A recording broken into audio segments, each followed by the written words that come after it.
Bem-vindos a mais um vídeo do canal Conhecimentos da Humanidade. Cara, e hoje a coisa vai ficar russa. Já que a gente vai contar hoje a história da Rússia, a gente não pode deixar de enaltecer a grandiosidade do território russo. É fantástico. Tem mais de 17 milhões de quilômetros quadrados. Cabem 2 Brasils lá dentro. É impressionante. Na época dos czares e da União Soviética, ocupava 1/6 do planeta. E para ter uma ideia, além de ser o maior país do mundo, os russos também são o grupo étnico europeu mais populoso, que tem uma população ali em torno de quase 144 milhões de pessoas, contando as que moram hoje na Rússia e as que moram fora da Rússia. E esse povo que a gente chama hoje de russos foi uma galera toda que foi indo ali para a Europa, para a área central e se estabelecendo ali, até que uma etnia, um povo específico chamado de eslavos, dominou essas outras etnias e se tornando então soberanos dessa região. Exatamente. E até antes deles, alguns povos indo-arianos começaram a se deslocar ali para a região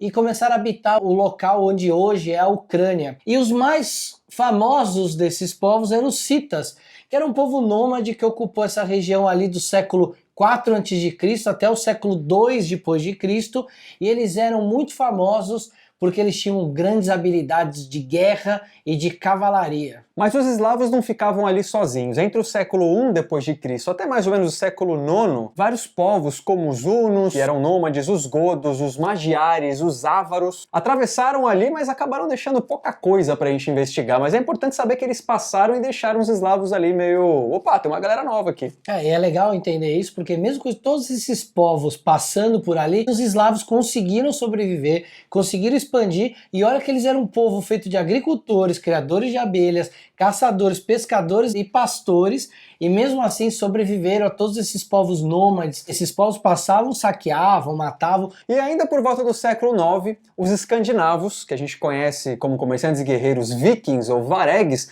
entraram ali nessa região dos eslavos e essa galera se denominava russos. E eles escravizavam os eslavos, que então não chamavam eslavos, porque eles chamavam de slave. E é a palavra que vai dar origem depois à palavra inglesa slave, escravo.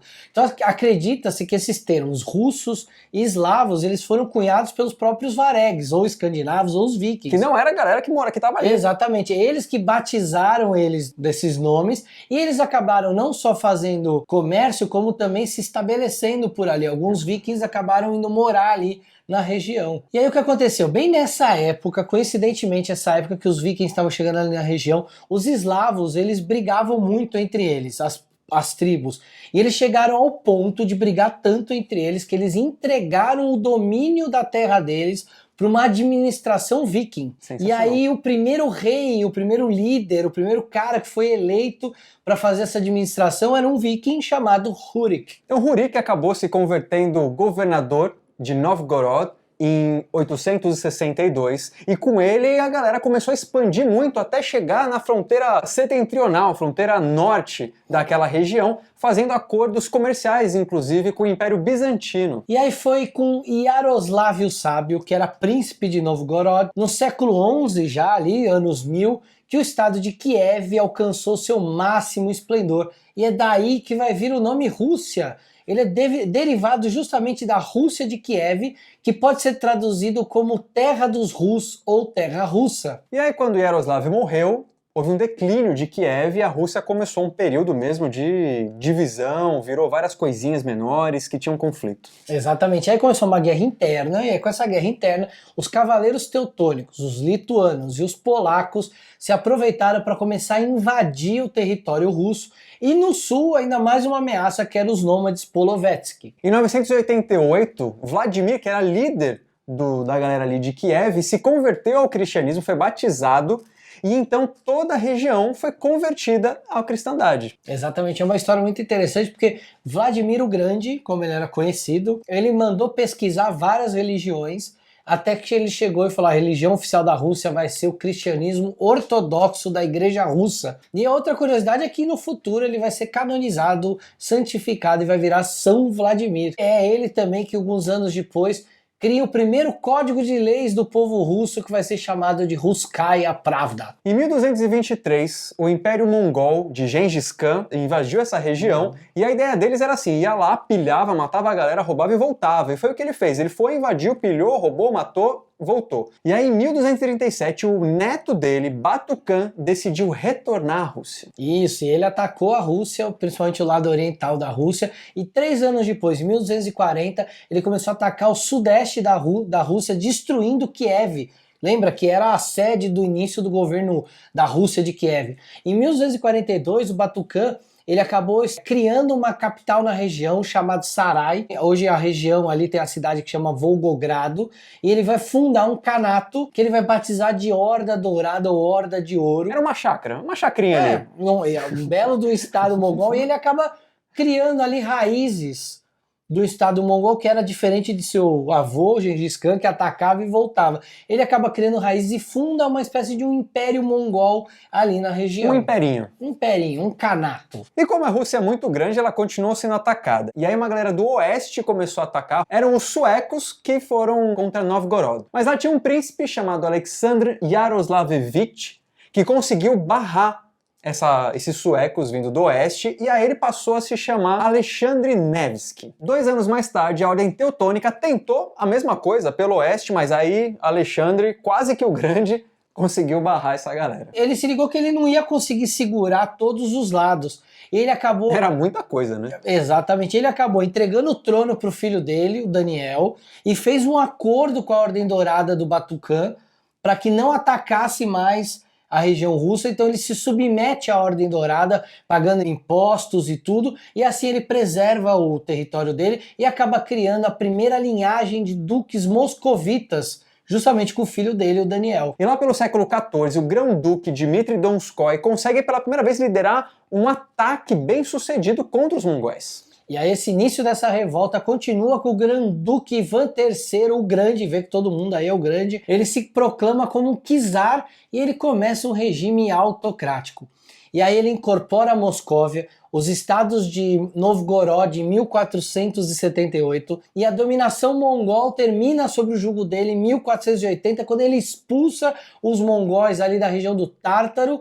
E aí ele consegue, entre os anos de 1492 e 1500, invadir o que são hoje os territórios lituanos, anexando a Rússia. E aí, alguns anos mais tarde, Ivan o Terrível, ele é considerado o primeiro grão-duque moscovita a ser coroado czar. Czar é como se fosse o imperador, é o soberanão ali da região. E o seu principal objetivo era atacar a igreja e os boiardos, que eram membros da alta nobreza. E aí essa Moscóvia, através da sua zona fronteiriça, começou a expandir as suas terras, começou a ganhar muitos territórios. E é aí que vão aparecer pela primeira vez os cossacos, que são homens livres que vão ser recrutados voluntariamente a serviço do czar para ganhar novos territórios. Em 1581, uma expedição cosaca foi além do frio e chegou na região da Sibéria, passando pelos montes Urais, que dividem ali o que é Europa e o que é Ásia hoje em dia. E aí Ivan, por mais que ele fosse conhecido como Ivan o Terrível, por causa das crueldades que ele executava contra os seus opositores, ele acabou sendo um cara muito importante para fortalecer essa ideia de Império Russo, e foi justamente ele que estabeleceu um governo supremo dos czares. Em 1682, Pedro Grande foi coroado czar, mas em 1721 houve a criação do Império Russo, e Pedro Grande continuou no poder agora como imperador. E o Pedro, ele teve um papel fundamental, ele achava que a Rússia estava ficando muito atrasada com relação aos países do Ocidente. Ele acabou abrindo mais a Rússia, abrindo os portos, abrindo o comércio,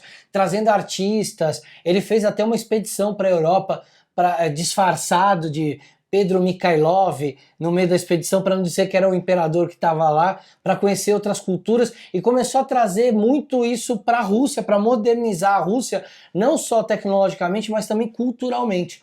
E foi ele que fundou São Petersburgo e mudou a capital da Rússia para São Petersburgo nessa época. E aí, olha só, Pedro III, que é descendente desse Pedro Grande, casou com uma princesa alemã chamada Sophie Frederick. E ela, além de receber maus tratos, ainda percebia que o governo era ridículo, era muito ruim. Então ela resolveu insurgir contra o poder do Pedro III, causar uma rebelião que o destronaria. Ela ganha essa rebelião, assume para ela o título de czarina, muda o seu nome para Catarina II a Grande e continua a ocidentalização da Rússia, que já tinha sido iniciada lá pelo Pedro I o Grande. Ela não só vai aumentar essa ocidentalização, trazendo mais modernidade, como ela também vai começar a trazer novos pensamentos para dentro da Rússia, e ela se correspondia nessa época com dois franceses muito famosos, o Voltaire e o Diderot. Por volta do século XVIII, o país sofre uma grande alteração na geografia, ele se expande muito na anexação, conquista de territórios, o que torna o Império Russo, entre 1721 e 1917, o terceiro maior império da história, estendendo-se da Polônia até o Alasca. Então, da Europa até a América do Norte era esse imperião aí. Lembrando que o Alasca era russo, né? Os Estados Unidos comprou o Alasca da Rússia. E aí, em 1894, ainda dentro desse período que o Bruno falou, um cara chamado Nicolau II subiu ao trono. E ele era um cara muito fraco de cabeça, ele é considerado um governante muito fraco, muito mão frouxa. Tanto é que o grande ocultista Rasputin, que a gente ainda vai falar dele aqui no canal, dominava a mente desse imperador e, ao mesmo tempo, por ele não ser um cara muito forte, ele precisava dessa autocracia czariana para se afirmar como governante, e ele acabou virando uma espécie de um tirano na época dele. Nesse período, o exagero autocrático de Nicolau levou a uma série de problemas internos. Massacres internos, como inclusive a de 1904, na guerra contra o Japão, as perdas da Primeira Guerra Mundial, levaram à Revolução de 1917. Ela foi então um período de conflitos e ela acabou com a derrocada da monarquia russa, dos czares, o fim do czarismo e a subida ao poder do partido bolchevique de Vladimir Lenin. Recém-industrializada e sofrendo com a Primeira Guerra Mundial, a Rússia tinha uma massa de operários e camponeses que ganhavam muito pouco e trabalhavam bastante. Isso, e aí por isso que o comunismo acabou ganhando grande força dentro da Rússia nessa época. Para ser mais preciso, vamos dizer que a União Soviética ela vai começar efetivamente no dia 29 de dezembro de 1922, quando tem uma conferência chamada de plenipotenciária das delegações das repúblicas socialistas federativas soviéticas da Rússia, olha só. Ou seja, são várias conferências diferentes de várias partes ali do que seriam depois a se formar essa união de repúblicas, e aí sim vai ser declarado ao fim dessa conferência a União das Repúblicas Socialistas Soviéticas, conhecidas como URSS. E aí a URSS se tornou uma potência mundial, até porque ela ganhou a Segunda Guerra Mundial. E aí, junto com os Estados Unidos, iniciou a tão conhecida Guerra Fria. E aí a gente pode fazer um vídeo gigante aqui falando sobre esse período de Guerra Fria, mas a gente quer fazer uma indicação agora para vocês. A gente se baseou nessa coleção de livros aqui, ó, fantástica da editora Contexto. Essa coleção aqui ela é muito legal porque ela se foca desde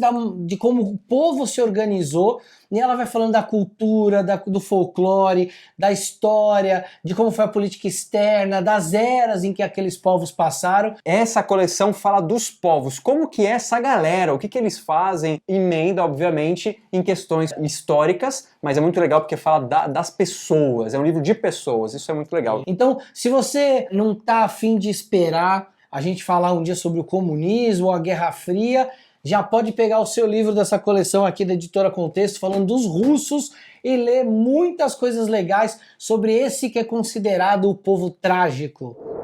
Então, continuando aqui, ainda ali no finzinho da Guerra Fria, em 1985, sobe ao poder da Rússia um cara chamado Mikhail Gorbachev, e esse cara foi sensacional. Ele virou secretário do Partido Comunista, que era uma espécie de presidente ali da época, e ele colocou em prática dois planos. Um chamado Perestroika, que era a reestruturação do país, porque a Rússia gastava muito dinheiro com armamento, com a parte militar, e o país estava empobrecido, com escassez de certos recursos. E o segundo plano, que era a Glasnost, que era um projeto de transparência do que acontecia dentro do comunismo. Os dois juntos eram responsáveis por fazer uma abertura da Rússia ao mundo. A Rússia comunista era muito fechada, então é o Gorbachev que começa a abrir a Rússia para o mundo. E aí, você lembra do Muro de Berlim? Então, ele era o que separava a Alemanha capitalista da Alemanha soviética. E em 89, esse muro foi derrubado, né? Um marco super importante na história. E aí, se valendo dessa onda, né, de democratização dos países, a Tchecoslováquia, a Hungria, a Bulgária, a Polônia e a Romênia também começaram suas revoltas internas para pedir a democratização dos países. E o que antes o exército soviético ia lá e abafava e matava a galera nessas revoltas, agora os soldados, como já não tinha mais essa coisa muito fechada, os soldados já nem saíam no quartel e a galera começou a ter independência. A ter independência e conseguiu, óbvio que deixou de ter ajuda financeira da Rússia também, da União Soviética nessa época, mas começou a conseguir voltar a ter um processo democrático dentro dos seus países. E aí, com a tecnologia começando a bombar em todo o mundo ocidental, a União Soviética não conseguiu acompanhar e foi caindo cada vez mais. E aí, oficialmente, em 8 de novembro de 1991, a União das Repúblicas Socialistas Soviéticas deixa de existir. Então é isso, minha gente. A gente conheceu hoje um pouquinho da história dos russos. Não esqueçam aqui, ó, Editora Contexto, os livros sobre os povos. É muito legal porque o livro fala sobre as pessoas, como o Bruno disse. Então é isso, minha gente. Um beijo no coração de vocês. Busquem conhecimento e conheçam outros povos. É isso aí, até mais.